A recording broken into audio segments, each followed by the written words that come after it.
The push-up test is a measure of the muscular endurance of the upper body, chest, shoulders, and triceps.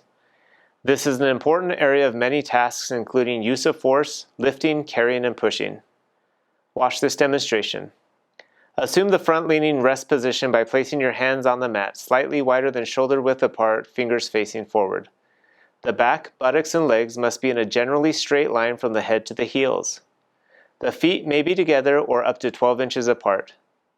When the coordinator says go, lower your body by bending your elbows until the tops of your upper arms, shoulders, and upper back are aligned in parallel to the ground. Return to the starting position by soft locking your elbows. This constitutes 1 repetition.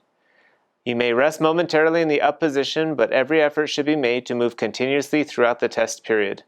You must keep your body straight from your heels to your shoulders, soft lock your elbows, and go deep enough to maintain a parallel position to the ground, or you will receive a warning. For any subsequent violation, the repetition will not count. The test will be considered over when you return to a standing position or if one or both knees make contact with the mat. There is no time limit, and your score is the number of correct push-ups completed. Prior to beginning your test, you will perform a correct push-up for the coordinator counting for you to ensure proper technique.